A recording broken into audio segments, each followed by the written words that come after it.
জালেমের শাসন আমলে কোনো বিপদ ছিল বাংলাদেশে? কথা বুঝুরে বলে, কোনো বিপদ নাই। বরং সব ভণ্ডরা তারা বাতিল দিকে প্রকাশ্যে সাপোর্ট করেছে। এই ভণ্ড গিয়াসউদ্দিন তাহেরি সরাসরি স্বৈরাচারীর দালাল ছিল। ব্রাহ্মণবাড়িয়ার উবাইদুল মুক্তাদের তার নির্বাচনে সরাসরি প্রচারণায় নেমেছে, নৌকায় মার্কায় ভোট চেয়েছে। আর এই উবাইদুল মুক্তাদির হচ্ছে গোটা বাংলাদেশের কুখ্যাত আলেম বিদ্বেষী। মুফতি আমিনী রহমাতুল্লাহি আলাইহির ব্যাপারে তার বক্তব্য, এই উবাইদুল মুক্তাদির বলেছে যে মুফতি আমিনী তো মুসলমানের। শেখুল হাদিস আল্লামা আজিজুল হক রহমাতুল্লাহি আলাইহির ব্যাপারে সে এমন কটাক্ষমূলক কথাবার্তা বলেছে। ব্রাহ্মণবাড়িয়া মাদ্রাসার বড় বড় মুফতি মুহাদ্দিসদেরকে সবসময় অবজ্ঞা তুচ্ছতাচ্ছিল্য করেছে। মাদ্রাসার ছাত্র তাকে পেলে পায়ের নিচে পিষে ফেলতো, বহুবার তাকে ধরার চেষ্টা করেছে। আলেমদের বিরুদ্ধে এখানে কোনো ষড়যন্ত্র নাই যা সে করেন। এমনকি সে পর্দার ব্যাপারে জঘন্য কথা বলেছে। সে বলেছে আমি তো কোরআন হাদিস পড়েছি, আমি মাদ্রাসায় লেখাপড়া করেছি, কিন্তু মেয়েদের যে পর্দা করতে হবে এই ধরনের কোনো বিধান আমি কোরআনে পাইনি। এমন একজন ব্যক্তিকে সাপোর্ট করে প্রকাশ্য দিবালকে তাকে এমপি মন্ত্রী বানাবার জন্য সাপোর্ট দিয়েছে গিয়াসউদ্দিন তাহেরি। বাংলাদেশে হক্কানে আলেমরা যখন জেল খাটে তখন এই ভণ্ড বক্তার বক্তব্য ছিল যে এই সমস্ত আলেমরা জেল খাটে কেন, আমরা জেল কেন খাটি না? কারণ এদের সাথে আল্লাহর ওলিদের সম্পর্ক না, এই জন্য ওরা জেল খাটে। আমরা জেল খাটি কেন? আমাদের আল্লাহর ওলিদের সাথে সম্পর্ক খুব ভালো আছে। আমার তো খুব জানতে ইচ্ছা করে তাহলে সেই আল্লাহর ওলি নিশ্চয়ই স্বৈরাচারী হাসিনা ছিল। কথা বলেন ঠিক কিনা বলেন? স্বৈরাচারী হাসিনাও পালিয়েছে, এখন ওলির সাথে আর সম্পর্ক নেই, এখন পুলিশও দৌড়ায়। ওর বক্তব্য যদি ধরা যায়, ও যে বক্তব্য দিয়েছে যে আমাদের আল্লাহর ওলির সাথে সম্পর্ক হওয়ার কারণে আমরা পুলিশ বান্ধব, যার জন্য পুলিশ আমাদের ডিস্টার্ব করে, এখন তোমাকে পুলিশে দৌড়াও কেন? তুমি এখন স্টেজ ছেড়ে পালাও কেন? বাড়ি ছেড়ে খাল বিল দৌড়াইয়া পাগলের মতো দৌড়াচ্ছ কেন? কথা একটু বলেন না, ঠিক কিনা বলেন? এর মানে কি তুমি যে ওলির কথা বলেছিলে ওলি তোমাকে ছেড়ে পালিয়েছে, ওলির সাথে সম্পর্ক ছিন্ন হয়ে গেছে? এই সমস্ত ভণ্ডরা বাতিল স্বৈরাচারীদের আশকারা পেয়ে পেয়ে গোটা বাংলাদেশে বড় বড় সম্মেলন করেছে, বড় বড় প্রোগ্রাম করেছে, এবং ওদের স্টেজে রাম এবং বামেরা ডানে বামে থেকেছে। মন্ত্রী মিনিস্টাররা ওদেরকে পাহারা দিয়েছে, আর হক্কানি আলেমদেরকে বছরের পর বছর কারারুদ্ধ করে রেখে দিয়েছে। ওরা আবার গর্বের সাথে বলতো আল্লাহর ওলিদের সাথে ওদের সম্পর্ক নেই, এই জন্য নাকি বিপদ আসছে। এটা বড় কত বড় কুফরি চিন্তা ভাবনা, লক্ষ্য করেন। আপনাদেরকে একটু ছোট্ট করে বলি, এই দুনিয়াতে যত নবীদেরকে আল্লাহ পাক পাঠিয়েছেন সমস্ত নবীদের বিরুদ্ধে ষড়যন্ত্র হয়েছে। নবীরা কষ্ট পেয়েছেন, আঘাত প্রাপ্ত হয়েছেন, ক্ষত বিক্ষত হয়েছেন। বাতিলের সাথে তারা কোনোদিন আঘাত করে চলেননি, ঠিক কিনা বলেন? আল্লাহর নবী বিশ্বনবী মুহাম্মদ রাসূলুল্লাহ সাল্লাল্লাহু আলাইহি সাল্লাম যদি মক্কাতুল মুকাররমার কুফফারদের সাথে একটু কম্প্রোমাইজে চলে যেতেন, তাহলে আল্লাহর হাবিবকে হিজরত করে মাতৃভূমি ছেড়ে মদিনায় যেতে হয় না, দাঁত ভাঙতে হয় না, তায়েফে গিয়ে রক্তাক্ত হতে হয় না। শিয়াবি আবি তালেবের এলাকার সমস্ত মানুষদের সাথে সম্পর্ক ছিন্ন করে তিনটি বছর গাছের পাতা খেয়ে জীবনযাপন করতে হয় না। এত কষ্ট নবীজি কেন করলেন?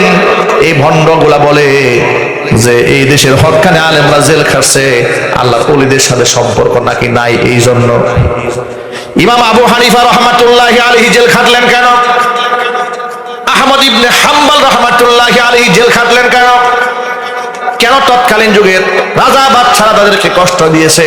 তার কারণ তারা দ্বীনের উপর অবিচল ছিলেন, ইস্তেকামাতের সাথে ছিলেন। আল্লাহর হাবিব সাল্লাল্লাহু আলাইহি ওয়াসাল্লাম বলেছেন, আশাদ্দুল বালাই আল আম্বিয়া সুম্মাল আমসাল ফাল আমসাল।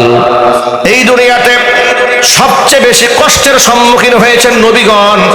এই পৃথিবীতে এমন পয়গাম্বর এসেছে যাদেরকে জীবন্ত মানুষকে করাত দিয়ে চিরে দুটা টুকরা করে ফেলে দেওয়া হয়েছে। প্রস্তরাঘাতে নিক্ষেপ করা হয়েছে, রক্তাক্ত করা হয়েছে, ক্ষত বিক্ষত করা হয়েছে, তারা বাতিলের সাথে আপোষ করেন নাই। ইব্রাহিম আলাইহিস সালাতু ওয়াস সালাম জাতির পিতা, তিনিও নিজের মাতৃভূমি ছেড়ে হিজরত করে ফিলিস্তিন চলে গিয়েছিলেন। জোরে বলেন সুবহানাল্লাহ। নবীরা যুগের পর যুগ সফর করেছেন, হিজরত করেছেন।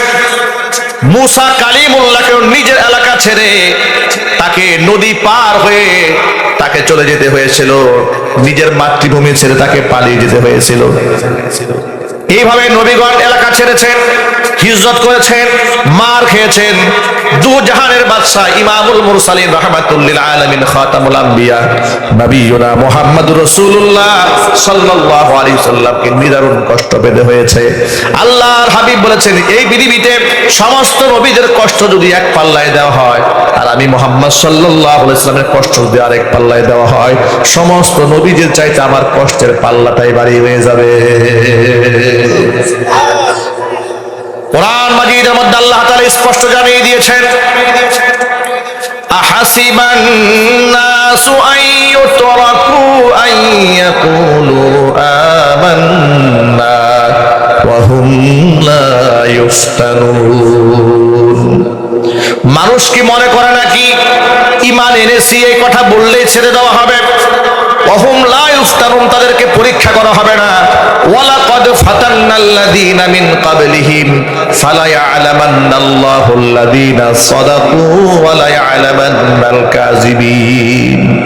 অথচ তাদের পূর্বে যারা দুনিয়াতে এসেছিল তাদের কাছ থেকে আমি ঈমানের পরীক্ষা গ্রহণ করেছি, পরীক্ষা নিয়ে দেখেছি ঈমানের দাবিতে কে সত্যবাদী আর ঈমানের দাবিতে কে মিথ্যাবাদী, আমি আল্লাহ যাচাই করে নিয়েছি। জোরে বলেন সুবহানাল্লাহ। তাহলে ইমানদারদের জীবনে বিপদ আসবে, বালা মুসিবত আসবে, এটা হতাশার কিছু নাই, এটা ভিন্ন খাতে ব্যাখ্যা করার কোনো সুযোগ নাই যে উমুকের উপর আল্লাহর ওলির সাথে সম্পর্ক নাই এই জন্য নারাজ হয়েছে। বরং আপনাকে এ কথা মেনে নিতে হবে, নবীদের সাথে আমল যার যত মিল থাকবে এই দুনিয়াতে জালেমদের দ্বারা সে তত বেশি কষ্ট পাবে। এটা কি আমার কথা নাকি রাসূলুল্লাহর কথা? হ্যাঁ, দুনিয়ার রাজা বাদশাদের কাছে ফুলফিল ফ্যাসিলিটিস তারা ভোগ করতে পারবে যারা নীরব শয়তান, বুবা শয়তান। হাদিস শরীফের মধ্যে আল্লাহ নবী বলেন, আস-সাকিতু আনিল হাক্কি শাইতানুন আখরাস। চোখের সামনে অন্যায় দেখার পরেও মুখ বুজে সহ্য করে, কথা বলে না, চুপ থাকে, এমন লোক সমাজে আছে না নাই? এমন পীর দেখবেন দেশে আছে, যে পীর গোটা বাংলাদেশের বড় বড় প্রোগ্রাম করবে, উরস করবে, দরবার করবে, কোনো বাধা নাই, নিশ্চিন্তে তারা প্রোগ্রাম করতে পারে।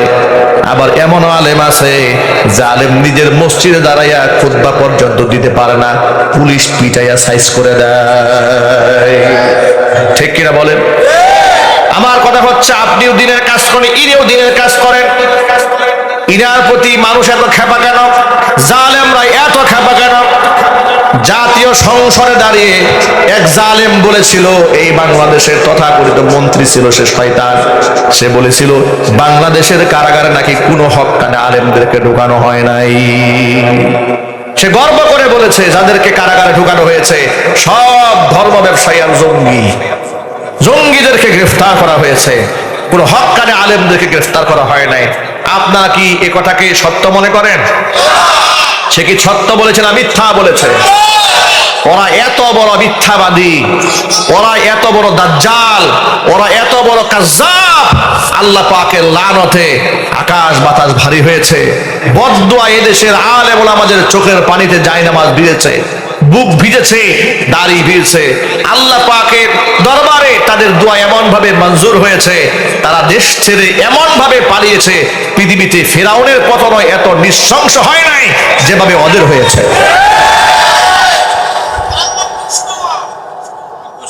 এই জন্য আপনাদের ভাইদেরকে, সকল ভাইদেরকে বলছি, মা বোনদেরকে বলছি, ভালো করে শুনে রাখেন। আপনার কাছে হক বাতিল বোঝার জন্য কোরআন সুন্নাহ নামক কোষ্ঠী পাথর আছে। কে হক্কানে আলেম আর কে ভণ্ড আলেম চিনার জন্য আপনাকে মঙ্গল গ্রহে যাওয়া দরকার নাই, একটু কোরআনের দিকে তাকান। এই ভণ্ড তাহিরের কথা বলছিলাম, এই ভণ্ড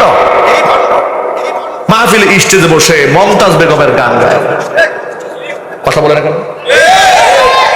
বাউল শিল্পীরা এত গান জানে না যত গানও জানে, ঠিক কিনা বলেন? টেলিভিশনে পত্রিকাতে বলছে ইসলামিক বক্তা তাহেরির নামে মামলা।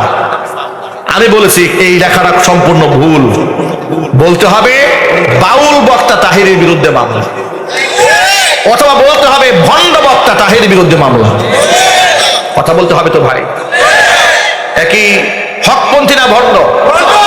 কোনো সন্দেহ আছে? কোনো সন্দেহ নেই। এরাই সমাজের মধ্যে শিরিক বেদাত এবং মাজার পূজাগুলোকে এরাই জিয়ায় রাখছে।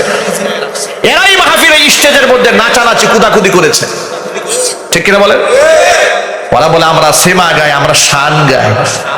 আহারে কই পাইছে এই ভণ্ডামি? এইরকম নাচানাচি জিকির পাইছে কই বলেন তো ভাই? এই ডান্স গুলা কোথার থেকে আবিষ্কার হইল? কোথার থেকে তারা শিখলো এই সমস্ত ভণ্ডামি? ওরা মানুষের নামে জিকির করে। কসম আল্লাহর, মানুষের নামে জিকির হবে না, জিকির হবে একমাত্র কার নামে? আল্লাহ মহাগ্রন্থ আল কোরআনে বলেছেন, ফাযকুরুনি আযকুরুকুম ওয়াশকুরুলি ওয়ালা তাকফুরুন। তোমরা আমি আল্লাহর জিকির করো, তোমরা যদি আমার জিকির করো আমি আল্লাহ তোমাদের জিকির করব। তোমাদের জিকিরটা কোথায় হবে শোনো, তোমরা যে মজলিসে আমি আল্লাহর জিকির করেছো ওই মজলিসে ভালো মানুষও আছে, খারাপ মানুষও আছে, কিন্তু আমি তোমাদের নামের জিকির এমন মজলিসে করব যেখানে কোনো নৈকট্য প্রাপ্ত ফেরেশতা ছাড়া কোনো গুনাহগার কেউ নাই।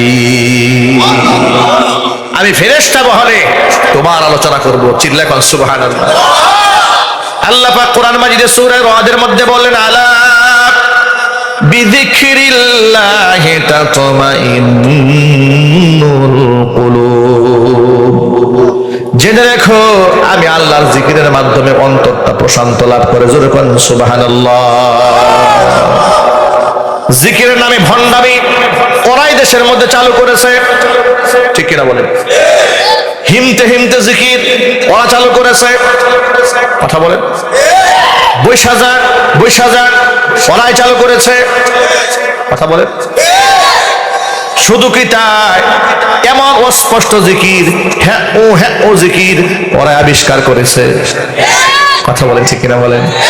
কোথায় পাইল এই ভণ্ডামি?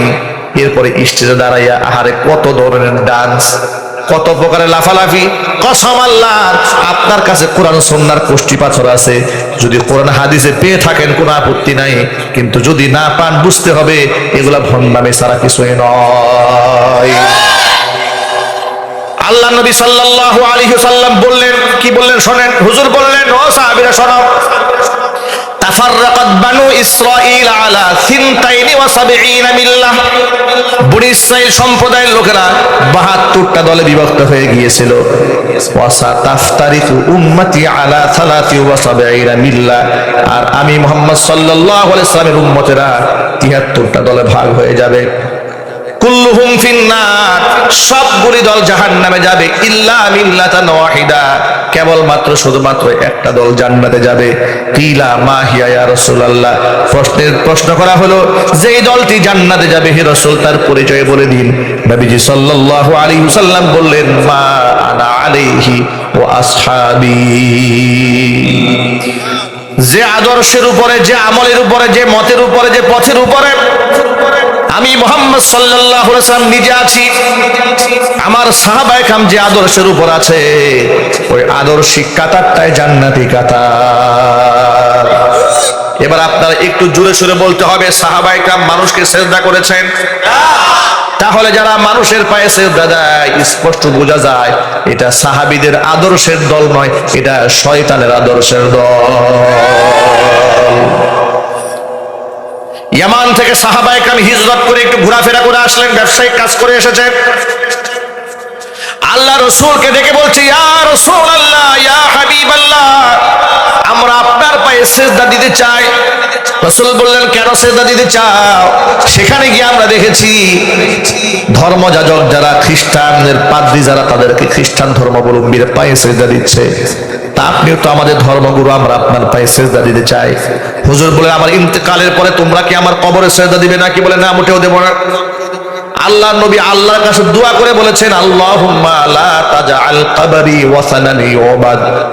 ইশতাদ্দা গযবুল্লাহি আলাল ইয়াহুদি ওয়ান নাসারা ইত্তাখাযু কুবুর আমবিয়াইহিম মাসাজিদা আও কামা ক্বালা আলাইহিস সালাতু ওয়াস সালাম।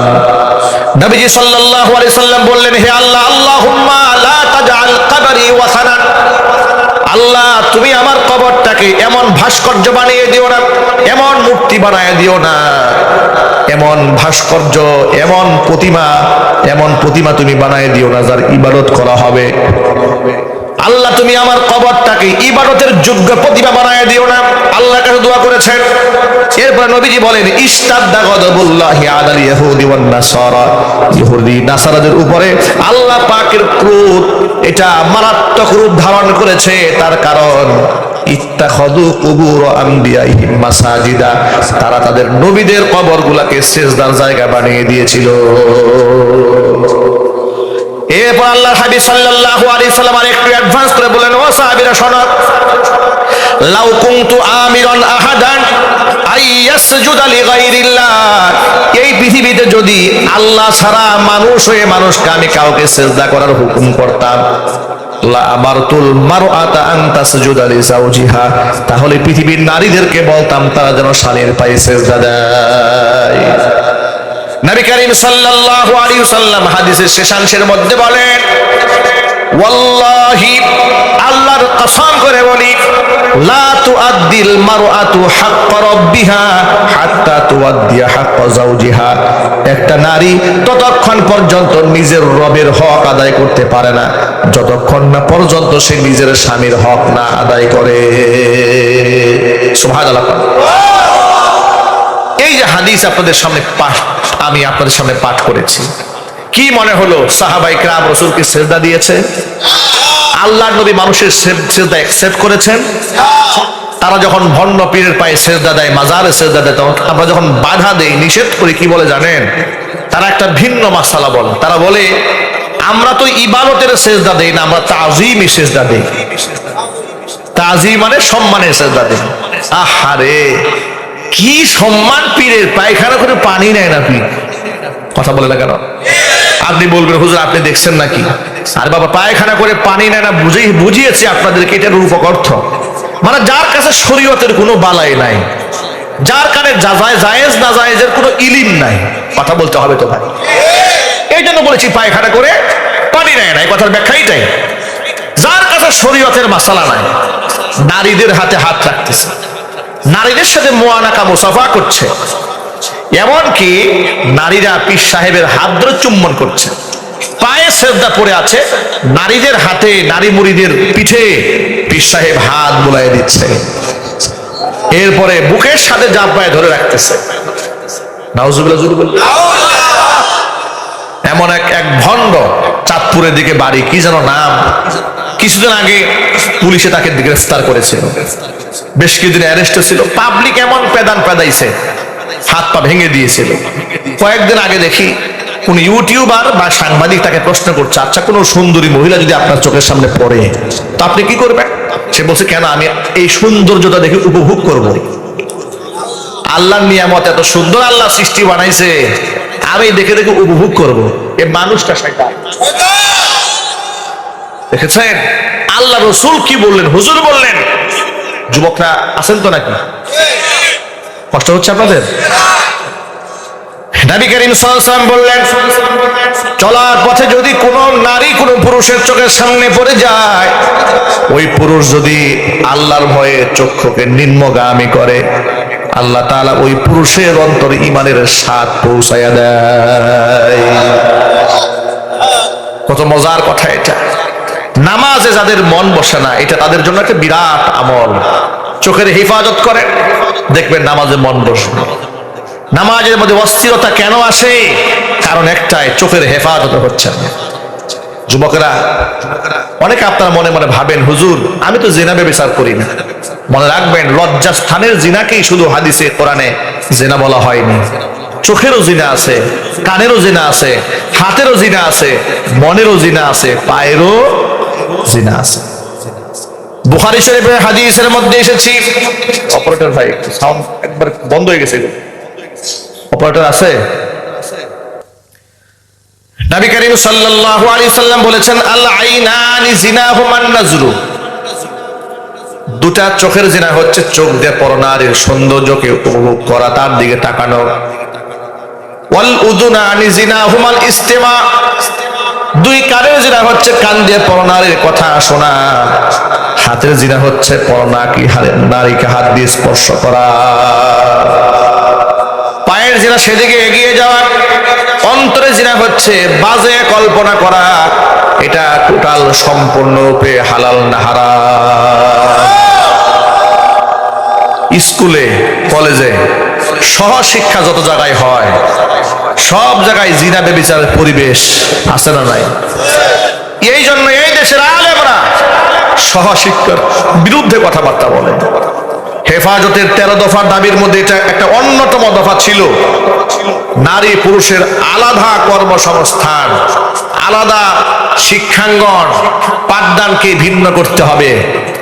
তখন তারা কি বলেছিল জানেন? এই দেশের তথাকথিত নাস্তিক বুদ্ধিজীবীরা, এই হুজুররা নারীদের অধিকার চায় না। দেখেন, নারী অধিকারের নামে তারা কি চায় জানেন? তারা নারীদের অধিকারের নামে চায় যে আমি বসবো এক চেয়ারে আর আপনার বউ বসবে আরেক চেয়ারে, যাতে করে দৈনিক দেখা সাক্ষাৎ হয়, শরীরটা একটু তাজা থাকে। কথা বলতে হবে, ঠিক কিনা বলে? এগুলো তো আসলে চরিত্রবান নয়, এগুলো সব লম্পট বদমাস। যদিও নারী অধিকারের কথা বলে এরা যে আমরা নারী অধিকার নিয়ে কাজ করি, এদের ব্যক্তি জীবন যদি আপনি একটুখানি দেখেন, এদের জীবনে এরা এত বেশি নারী লোভী, এরা এত বেশি, এই যে 71 টেলিভিশনে কয়েকটা সাংবাদিকের ব্যাপারে গত 2-1 বছর আগে কত কিছু লেখালেখি হলো। ওরা সব সময় টেলিভিশনে বসে নারীবাদ, নারীবাদ, নারীবাদ, নারী অধিকার, নারী অধিকার, নারী ক্ষমতায়ন, নারী ক্ষমতায়ন, নারী পুরুষের সমান অধিকার স্লোগান। মানে কথায় কথায় নারী, এখানে নারী সেখানে নারী। ব্যক্তি চরিত্রে দেখা গেল অসংখ্য নারীদের সাথে তার অবৈধ সম্পর্ক। যারা নারীবাদ বলে চিৎকার চেঁচামেচি করে, এগুলো একটারও চরিত্রে বালাই নাই। কথা বলতে হবে, ঠিক কিনা বলেন? এরাই বলেছে আহারে হুজুররা নারীদের অধিকার চায় না। আমি বলি আহারে, এই পৃথিবীতে আলেমরায় রসুলের ওয়ারিস হয়ে নারীদের পক্ষে সবচেয়ে বড় দামি দামি কথাগুলো বলেছে। এই সমাজে নারীদের পক্ষে, মা বোনদের পক্ষে ইসলামের চেয়ে জোরালো ভূমিকা আর কেউ রাখতে পারে নাই। ঠিক কিনা ভাই? জোরে বলেন। অথচ আমাদেরকে তারা বানিয়েছে নারীদের বিরুদ্ধে। আমরা কোন নারীদের বিরুদ্ধে? হ্যাঁ, আমরা এক শ্রেণীর নারীদের বিরুদ্ধে। তারা কারা? যারা নারী হওয়ার পরেও, মায়ের মর্যাদা পাওয়ার পরেও তারা মা জাতিকে কলঙ্কিত করেছে। যারা নারী হয়ে বলেছে সাইনবোর্ড নিয়ে, দেহ আমার সিদ্ধান্ত আমার। নাউজুবিল্লাহ বলবেন না? আচ্ছা, যে মহিলা বলবে না দেহ আমার সিদ্ধান্ত আমার, তাকে কি আমার রেসপেক্ট করার খুব দরকার? যে বলবে রাত 12টার পরে পুরুষ ঘরের বাহিরে থাকতে পারলে আমি নারী কেন পারবো না, তাকে সম্মান করার আমার খুব দরকার আছে। যে নারী পুরুষের মতো গা ধাক্কাধাক্কি করে ঠেলাঠেলি করে আমার সামনে আসবে, তার সাথে কি সুন্দর আচরণ করে ভালো করে কথা বলা, এটাকে আমার খুব দায়িত্ব। আমার কোনো প্রয়োজন আছে ভাই? হেফাজতের প্রোগ্রামের সময় 2013 সালে কথাগুলো অনেক পুরাতন বলতে হচ্ছে এখন, কেন জানেন?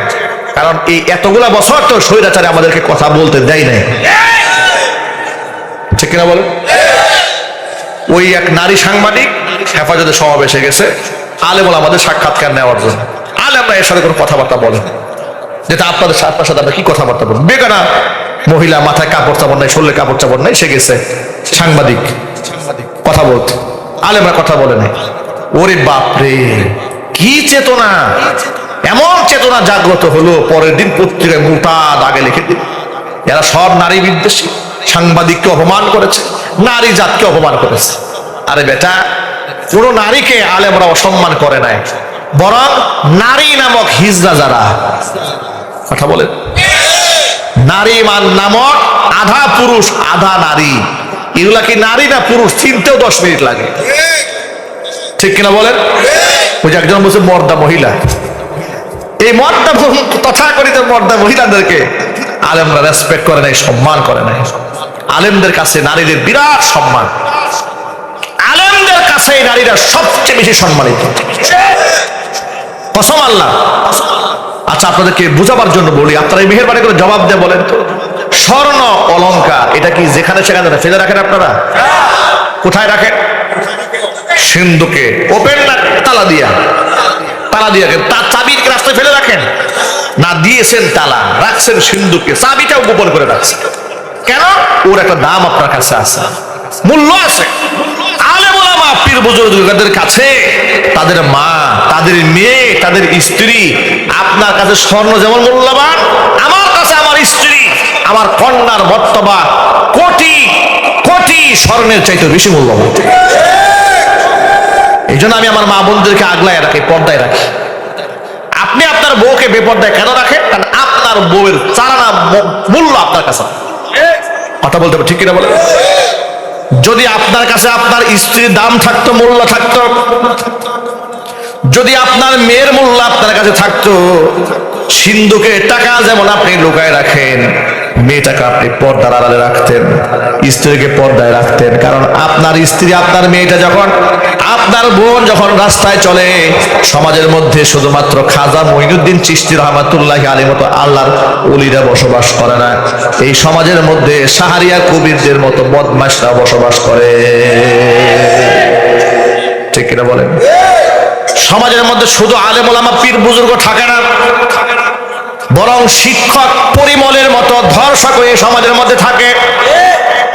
শত শত সেঞ্চুরি করে নারীদেরকে ধর্ষণ করে এমন লম্পট বদমাশ সমাজে আছে না নাই? তাহলে আপনি কোন জ্ঞানে, কোন আকলে, কোন মেজাজে আপনার সুন্দরী মেয়েটাকে আপনি একাকী ছেড়ে দিয়েছেন সালোয়ার কামিজ পরাইয়া বিনা পর্দায়? কার সাথে ছেড়ে দিয়েছেন? শিক্ষা সফরের নামে আপনি আপনার মেয়েটাকে কক্সবাজার পাঠিয়ে দিয়েছেন পুরুষ গার্জিয়ান ছাড়া। আপনি যে বাস ভর্তি ছেলে আর মেয়েকে পাঠিয়ে দিলেন খাগড়াছড়ি, বান্দরবান পাহাড়ে, চিন্তা করলেন না আপনার মেয়েটা যুবতী, আপনার কাছে আল্লাহর দেওয়া বড় একটা আমানত। আপনি যে আপনার মেয়েটাকে শিক্ষা সফরের নামে শীতের কালে বাস ভর্তি যুবক যুবতী, তরুণ তরুণী, যাদের জৈবিক চাহিদা এতটাই বেশি, তাদের গায়ে মাত্র যৌবন এসেছে, শয়তান মানুষের রন্ধে রন্ধে বসে আছে। ঠিক কিনা জোরে কন? আপনি পাঠিয়ে দিয়েছেন তার কক্সবাজারে শিক্ষা সফরের নামে। কিসের শিক্ষা? তাকে পাঠিয়ে দিয়েছেন বান্দরবানে কিসের শিক্ষা নেওয়ার জন্য? যদি আপনার সন্তানকে প্রকৃতি দেখাতে মনে চায়, আপনি বাবা আছেন, নিজ দায়িত্বে কন্যাকে নিয়ে যান পর্দার সাথে। আপনি স্বামী আছেন, নিজের স্ত্রীকে পর্দার সাথে নিয়ে যান। আপনার মেয়েটাকে নিজে দায়িত্ব নিয়ে যান। আপনি বড় ভাই আছেন, আপনার বোনটাকে পর্দা সহকারে নিয়ে যান। আপনার বোনের নিরাপত্তা ভাই হিসেবে আপনি যেভাবে দেখবেন, আপনি স্বামী হিসেবে আপনার স্ত্রীর পর্দাটা, তার নিরাপত্তা যেভাবে দেখবেন, আপনি বাবা হিসেবে আপনার কন্যার নিরাপত্তা যেভাবে দেখবেন, স্কুলের শিক্ষক, কলেজের প্রিন্সিপাল আল্লাহর কসম তার 10 ভাগে 1 ভাগও দেখবে না। বরং মাঝে মাঝে দেখা যায় ডিজে গান বাজাচ্ছে বাসে, বাসের মধ্যে কলেজের মেয়েরা, হাই স্কুলের মেয়েরা নাচতেছে, সাথে সাথে কলেজের টিচারও নাচতেছে। আশ্চর্য ব্যাপার। টিচার না পিতৃ সমতুল্য, বাবা সমতুল্য শিক্ষক, কন্যা সমতুল্য ছাত্রীর সাথে, তারা কেমনে ডিজে গান বাজায় নাচে? কসম আল্লাহ, এ শিক্ষক নয়, এটা ভণ্ড লম্পট বদমাস। এই লম্পট এবং বদমাশদের হাতে শিক্ষা সফরের নামে মেয়েকে ছেড়ে দিচ্ছেন। লজ্জা হয় না আপনার? শরম হয় না আপনার? শরম হওয়া উচিত। আমার মনে আছে বান্দরবান হিলটেক্স এলাকায় আমার মাহফিল, কর্তৃপক্ষ আমাকে বলল, হুজুর বান্দরবান যেহেতু এসেছেন, তখন আপনাকে একটু পাহাড় পর্বত ঘুরায় দেখায়। এরপর ওরা আমাকে নিয়ে গেল নীলাচল, পাহাড়ের উপর নিয়ে গেছে। সেখান থেকে শিক্ষা সফরে গাড়ি আসছে, এক ঝাঁক মেয়ে নামছে বাস থেকে, ছেলেরাও নামছে। একটা মাত্র বুড়া শিক্ষক, হাতের মধ্যে একটা মাইক নেওয়া এদেরকে কন্ট্রোল করার জন্য। আমি দেখলাম গাড়ি থেকে নামার পরে জোড়ায় জোড়ায় এক একজন এদিকে যায়, একজন এদিকে যায়, একদম নিচে যায়, সমানে ছবি তুলতেছে। মোটামুটি বেশ কিছুক্ষণ পরে সন্ধ্যা ঘনায় আসতেছে, টিচার অ্যানাউন্স করছে, এই মেয়েরা তাড়াতাড়ি গাড়িতে উঠে, এই ছেলেরা তাড়াতাড়ি গাড়িতে উঠে। কে শুনে কার কথা? যুগল যুগল বসে আছে পার্কের এই কোনায়, এখানে সেখানে, পাহাড়ের এখানে সেখানে। আমি সেদিন এই দৃশ্য দেখার পরে আমার ইমানের দায়িত্ব মনে করেছি, যত জায়গায় আমি ওয়াজে যাব, আল্লাহ যদি আমাকে মনে করায় দেন, আমি এই শিক্ষা সফরের নামক জিনা বেবিচার সফরের ব্যাপারে আমি গার্জিয়ানদেরকে সচেতন করেই ছাড়বো ইনশাআল্লাহ। যত ভাইরা এখানে মাহফিলে এসেছেন, স্কুল থেকে, কলেজ থেকে, বিশ্ববিদ্যালয় থেকে, পুরুষ যারা, তারা সফরে যাক, অসুবিধা নাই, ঠিক কিনা বলেন? কিন্তু একসাথে নারী আর পুরুষ সফরে যাবে, আপনি আপনার যুবতী মেয়েটাকে আপনি ছাড়তে পারেন না। যদি আপনি ছাড়েন, তাহলে আপনি আপনার সন্তানের জিনা বেবিচার দায় আপনাকে গ্রহণ করতে হবে। কথা কি শুনতে খুব কষ্ট লাগতেছে ভাই? সাধারণ ওয়াজ মাহফিল এগুলো আলোচনা হয় না, এগুলা মানুষ শুনে অভ্যস্ত না। মানুষ শুনে অভ্যস্ত হচ্ছে ও একেবারে কাল্পনিক কাহিনী, সাপে ব্যাং খাইছে, ব্যাঙে লাভ দিছে, এরপরে বেগুন আল্লাহর ওলি হয়ে লাভ শুরু করছে, এগুলা শুনে মানুষ অভ্যস্ত। কিন্তু জীবন পরিবর্তনের জন্য এই কথাগুলো যে কতটা জরুরি, এটা নিয়ে আলোচনা হয় না। সচেতন গার্জিয়ানদেরকে বলছি, গার্জিয়ানরা একটু কান খুলে শোনেন। আজকে এই মাহফিল থেকে ওয়াদা করবেন, শিক্ষা সফরের নামে আমি আমার মেয়েকে কোনোদিন পরপুরুষের হাতে ছেড়ে দেব না। রাজি আছেন? হাত তুলে, হাত ওয়াদা করেন আল্লাহর কাছে। আল্লাহ যেন মৃত্যু পর্যন্ত কথাগুলো স্মরণ রাখার তৌফিক আমাদের দান করেন। জোরে কোন আমিন। নবী করিম সাল্লাল্লাহু আলাইহি সাল্লাম বলেছেন, লা ইয়াখলুওয়ান্না রাজুলুন বিইমরাতিন ইল্লা সালিসুহুমা শাইতান। নারী আর পুরুষ যেন একাকিত্বে, নির্জনে, নিরিবিলি কোথাও না বসে। হারাম করেছেন নবী করিম সাল্লাল্লাহু আলাইহি সাল্লাম, নিষেধ করে দিয়েছেন। অপারেটর ভাই, এই বক্সটাতে আওয়াজ হয় না, একটু দেখেন তো বাম পাশ থেকে, বা একটু পিছায় দাঁড়ান, বসে না, আওয়াজটা যেন আমি পাই। আল্লাহ নবী সাল্লাল্লাহু আলাইহি ওয়াসাল্লাম বলেছেন, লা ইয়াখলুওয়ান্না রাজুলুন বিইমরাতিন ইল্লা সালিসুহুমা শাইতান। একাকী কোনো একটা জায়গায়, কোনো একটা ঘরে হোক, পার্কে হোক, যে কোনো জায়গায় ছেলে এবং মেয়ে, অবিবাহিত ছেলে মেয়ে, তারা যদি গায়রে মাহরাম হয়, তাহলে তারা যেন নিরিবিলি এক জায়গায় কোনোদিন না বসে। একাকিত্বে যদি তারা দুইজনে বসে, তাহলে কি হবে শোনেন, ইল্লা সালিসুহুমা শাইতান, তারা আর দুজন থাকবে না, মাঝখান দিয়ে একজন ঢুকবে। কে ঢুকবে? নারী পুরুষ একা থাকতে পারে না, মাঝখান দিয়ে শয়তান ঢুকে।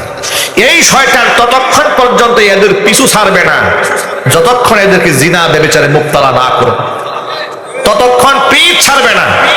সুতরাং এখানে আরেকটা সতর্কীকরণের কথা বলে দিই, আমরা আমাদের মেয়েদেরকে লেখাপড়া করাবার সময়, হাই স্কুলে মেয়েটা পড়ে, প্রাইমারি লেভেল শেষ করেছে, ইন্টারমিডিয়েটে পড়ে, এরপরে সে কি করে দেখেন, প্রাইভেট পড়াবার জন্য বিশ্ববিদ্যালয়ের শিক্ষক, টিচার বাসায় তাকে নিয়োগ দিয়েছে। একটা যুবক ছেলের কাছে নিজের যুবতী মেয়েটাকে ছেড়ে দিয়েছে, এক ক্রমে বসিয়ে দিয়েছে প্রাইভেট পড়াবার জন্য। গার্জিয়ান কত বড় বেআকল, কত বড় নাদান! প্রাইভেট পড়াবার দায়িত্ব দিয়ে বলে, স্যার আমার মেয়ের দিকে একটু বিশেষভাবে দৃষ্টি দিয়ে রাখুন। আরে শিয়ালের কাছে মুরগি বাকি দিয়ে ওয়াজ করতেছে, আমার মুরগির পুরো নিরাপত্তা আপনার হাতে জনাব শিয়াল সাহেব। কথা বলে, মুরগির সামনে, আপনার শিয়ালের সামনে মুরগিটা দিয়া আপনি হচ্ছেন বাড়ির মালিক, গৃহস্থ। আপনি শিয়ালকে কি বললেন, শিয়াল মহোদয় আমার এই মুরগিটা আপনার সামনে দিলাম, খুব যত্ন সহকারে রাখবেন। কি বলেন? শিয়াল এমন আমল করবে যে এর অস্তিত্ব খুঁজে পাবেন না, একটু বলেন, ঠিক কিনা বলেন? যে গার্জিয়ান তার যুবতী মেয়েটাকে আরেকটা যুবক পুরুষের কাছে ন্যস্ত করে একটা রুমের মধ্যে ছেড়ে দিয়েছে, টিচার বানাইয়া, আপনি প্রথমত শরীয়ত লঙ্ঘন করেছেন। আপনার মেয়ে যদি কোনো অখারাজ করে, আপনার অন্যায় করে, এই দায়িত্ব ভার আপনাকেই গ্রহণ করতে হবে। আল্লাহ নবী এ ব্যাপারে কি বলেছেন শোনেন। আল্লাহর হাবিব বলেন, আলা কুল্লুকুম রাঈন ওয়া কুল্লুকুম মাসউলুন আন রাইয়াতিহি। জেনে রেখো, শুধুমাত্র আলেমরাই দায়িত্বশীল নয়, যত মানুষ তোমরা আছো প্রত্যেকেই কিন্তু দায়িত্বশীল। আর কিয়ামতের দিন প্রত্যেকটা মানুষকে আপন আপন দায়িত্বের ব্যাপারে আল্লাহর আদালতে জবাবদিহিতা করতে হবে। ইমাম সাহেবকে তার মুক্তাদির ব্যাপারে জবাব দিতে হবে, বক্তাকে তার শ্রোতার ব্যাপারে জবাবদিহিতা করতে হবে, বাবাকে তার সন্তানদের ব্যাপারে, স্বামীকে তার স্ত্রীর ব্যাপারে আল্লাহর আদালতে জবাব দিতে হবে। সুতরাং আমাদের দায়িত্ব কোরআন সুন্নাহ অনুযায়ী যেন পালন করতে পারে, আল্লাহ যেন তৌফিক দান করে, জোরে করে আমিন। আমরা এই ধরনের অন্যায়ের সাথে জড়াবো না, আমরা বলি ইনশাআল্লাহ। আচ্ছা, আল্লাহর নবীর এই হাদিসগুলা যেগুলো আমি বললাম, এগুলা কি মানতে আমাদের কোনো অসুবিধা আছে ভাই? যদি বলে অসুবিধা আছে, রাসূলের কথা কিভাবে মানতে হয় ছোট্ট একটা ঘটনার মাধ্যমে আপনাদের সামনে উপস্থাপন করছি। রাসূলের একজন বিখ্যাত সাহাবী জুলাইবিব রাদিয়াল্লাহু তাআলা আনহু, দেখতে তিনি কালো মানুষ ছিলেন, খাটো মানুষ ছিলেন, বেটে মানুষ ছিলেন, অসুন্দর ছিলেন। এই জুলাইবিব রাদিয়াল্লাহু তাআলা আনহু একদিন রাসূলের সামনে এসে বলেন, ইয়া রাসূলুল্লাহ, ইয়া হাবিবাল্লাহ, জান্নাতে যে হুরের বর্ণনা আপনি দিয়েছেন, কোরআনে যে বর্ণনা আছে, আল্লাহ সূরা আর রহমানে জান্নাতে যে হুরের বর্ণনা দিয়েছেন, আমি জুলাইবিব যদি জান্নাতে যাই, ওই সমস্ত হুর কি আল্লাহ আমার জন্য বরাদ্দ রেখেছেন? নবীজি সাল্লাল্লাহু আলাইহি ওয়াসাল্লাম এই প্রশ্নের মাধ্যমে তার মনোভাব বুঝতে পারলেন। আল্লাহর হাবিব তাকে জিজ্ঞেস করলেন, ও জুলাইবিব, তুমি বিবাহ কি করতে চাও নাকি? জুলাইবিব বললেন, ইয়া রাসূলুল্লাহ, বিবাহের প্রয়োজন তো আমার আছে, কিন্তু আমার মতো কালো মানুষকে কে বিবাহ করবে? এমন কোন গার্জিয়ান আছে যে তার মেয়েটাকে, আমার মতো একজন অযোগ্য ব্যক্তি, আমি দেখতে কালো, গায়ের কোনো লাবণ্য বলতে কিছুই নাই, আমার সাথে মেয়ে বিবাহ দিবে, এমন তো গার্জিয়ান নাই। এরপর থেকে আল্লাহ নবী তার দায়িত্ব গ্রহণ করলেন। আনসারী সাহাবীদের বাড়িতে বাড়িতে খবর লাগাতে থাকলেন, খোঁজ খবর নিতে থাকলেন, কার ঘরে বিবাহের উপযুক্ত মেয়ে আছে, তার ঘরে বিবাহের জন্য নবীজি পয়গাম পেশ করবেন। খোঁজ খবর নিতে নিতে জানতে পারলেন একজন আনসারী সাহাবী আছে মদিনার, যার মেয়ে বিবাহের উপযুক্ত হয়েছে। নবীজি সাল্লাল্লাহু আলাইহি ওয়াসাল্লাম ওই সাহাবীকে ডাকলেন, ডেকে বলেন, আল্লাহর বান্দা, তোমার ঘরে মেয়ে আছে? বলে, হ্যাঁ, উপযুক্ত মেয়ে আছে। মেয়েকে বিবাহ দিবে না? নিশ্চয় দেব। হুজুর বললেন, আমি তোমার মেয়ের বিবাহের পয়গাম পেশ করলাম। এ কথা শুনে সাহাবী আনন্দে আত্মহারা হয়ে গেছে, মনে করেছে আল্লাহ নবী নিজের বিবাহের পয়গাম দিয়েছে। সাহাবী আনন্দে আত্মহারা হয়ে বলছেন, ইয়া রাসূলুল্লাহ, এর তো পরম সৌভাগ্যের ব্যাপার, আপনি আমার মেয়ের বিবাহের পয়গাম পাঠিয়েছেন। হুজুর বললেন, শোনো, এটা আমার ব্যক্তিগত নয়, নিজের জন্য নয়, বিবাহের পয়গাম তোমার কাছে পেশ করেছি আমার সাহাবী জুলাইবিবের জন্য। জুলাইবিব রাদিয়াল্লাহু তাআলা আনহুর নামটা শুনে তার মনটা খারাপ হয়ে গেল, কারণ জুলাইবিবের ব্যাপারে তারা অবগত ছিলেন। জুলাইবিব দেখতে তেমন সুন্দর ছিলেন না, কালো মানুষ, আবার খাটো মানুষ। তিনি বলেন, ইয়া রাসূলুল্লাহ, আমি আমার ঘরে স্ত্রী কন্যার সাথে একটু পরামর্শ করি, তারা কি বলে এটা আপনাকে জানাই। হুজুর বলেন, ঠিক আছে, তুমি যাও। তিনি বাড়ি গেলেন। বাড়ি যাওয়ার পরে স্ত্রীকে একান্তে ডাকলেন, মেয়েকে ডাকেন না। মেয়েকে না ডেকে শুধু স্ত্রীকে বলছেন, আল্লাহ নবী সাল্লাল্লাহু আলাইহি ওয়াসাল্লাম তোমার মেয়ের জন্য বিবাহের পয়গাম পাঠিয়েছে। এই কথা শুনে উনিও আনন্দে আত্মহারা হয়ে গেছে যে আমার মেয়ের জন্য আল্লাহ নবী বিবাহের পয়গাম পাঠিয়েছে, তা আমাদের পরম সৌভাগ্যের ব্যাপার।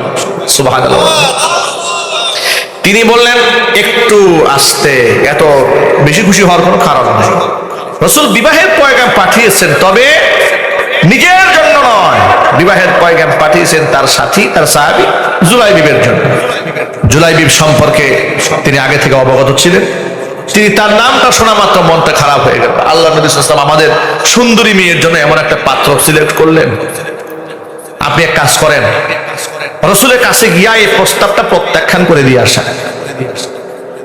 এবার সাহাবী ঘর থেকে বের হচ্ছেন, নবীজির কাছে গিয়ে বিবাহের প্রস্তাবটা প্রত্যাখ্যান করে দিয়ে আসবেন। এমন সময় মেয়ে ঘরের আড়াল থেকে সব কথোপকথন শুনে ফেলেছে। বাবাকে ডাক দিয়ে বলে, আব্বা জান, একটু দাঁড়ান, কার প্রস্তাব প্রত্যাখ্যান করতে চাচ্ছেন? আপনি যে কথা বলেছেন এতক্ষণ পর্যন্ত সব কথা কিন্তু আমি শুনেছি, কার প্রস্তাব প্রত্যাখ্যান করছেন? আপনি কি জানেন না আল্লাহ কোরআনে কি বলেছেন? আল্লাহ কোরআনে বলেছেন, ওয়ামা কানা লিমুমিনিন ওয়ালা মুমিনাতিন ইযা কাদাল্লাহু ওয়া রাসূলুহু আমরা আইয়াকুনা লাহুমুল খিয়ারাতু মিন আমরিহিম ওয়া মান ইয়াসিল্লাহা ওয়া রাসূলাহু ফাকাদ দাল্লা দালালাম মুবিনা। আমি আল্লাহ এবং আমার রাসূল যদি কোনো ব্যাপারে সিদ্ধান্ত নিয়ে ফেলি, তাহলে এই পৃথিবীর কোনো ইমানদার নারী পুরুষের অধিকার নাই ওই সিদ্ধান্তের মধ্যে নিজের পক্ষ থেকে কোনো মতামত ব্যক্ত করার। যদি কোনো ব্যক্তি মাইয়াসিল্লাহ ওয়া রাসূলাহু, আমি আল্লাহ এবং আমার রাসূলের সিদ্ধান্তের বাহিরে চলে যায়, ফাকাদ দাল্লা দালালাম মুবিনা, সেই ব্যক্তি সুস্পষ্ট গোমরাহ হয়ে যাবে। আপনি কি আল্লাহ পাকের সম্পর্কে জানেন না? আপনি আল্লাহ রাসূলের কাছে গিয়া বলবেন, হে আল্লাহর হাবিব সাল্লাল্লাহু আলাইহি সাল্লাম, যে প্রস্তাব জুলাই বিবির পক্ষ থেকে আপনি দিয়েছেন, আমার মেয়ে হাসি মুখে আপনার দেওয়া প্রস্তাব মেনে নিয়েছে।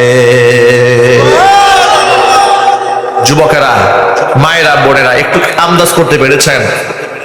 জেনে শুনে নিজের সমস্ত ইচ্ছাকে, পছন্দকে কুরবান করে দিয়েছে আল্লাহর নবীর সিদ্ধান্তের সামনে। আল্লাহু আকবার। ইমানদার মুমিন মুসলমানের চিন্তা চেতনা এমনই হওয়া উচিত। ইমানদার বান্দা বান্দীদের চিন্তা চেতনা এমনই হওয়া উচিত। আমার আল্লাহ যা বলেছেন, আমার রাসূল যা বলেছেন, তার উপর আমার কোনো সে নাই, আমার কোনো বক্তব্য নাই, আমার কোনো মতামত নাই। আমার আল্লাহ যা বলেছেন, আল্লাহ রাসূল যা বলেছেন, সেটাই চূড়ান্ত। কথা বলেন ঠিক কিনা? যদি এই কথাগুলো অন্তর থেকে ধারণ করে থাকেন, আল্লাহর নবী কবরে সিজদা দেওয়া হারাম করেছেন, মাজারে চাওয়া হারাম করেছেন, পীরের পায়ে সিজদা দেওয়া হারাম, পীরের নামে মান্নত করা হারাম। মান্নত যদি করতে মনে চায় তো আল্লাহর নামে করে। দান যদি করতে মনে চায়, এতিমখানায় দান করেন, বিধবাকে দান করেন, ঋণগ্রস্ত ব্যক্তিকে দান করেন, দিন মজুরকে দান করেন, কুলি মজুর ঠেলাওয়ালাকে দান করেন, বেশি ফায়দা হবে। আল্লাহ নবী সাল্লাল্লাহু আলাইহি ওয়াসাল্লাম বলেছেন, আস-সাই আলাল আরমিলাতি ওয়াল মিসকিন কাল মুজাহিদি ফি সাবিলিল্লাহ। কোন বিধবা আর এতিমকে যদি কেউ সাহায্য করে, আল্লাহ তাআলা ব্যক্তিকে মুজাহিদের সওয়াব তার আমলনামায় লিখে দেয়।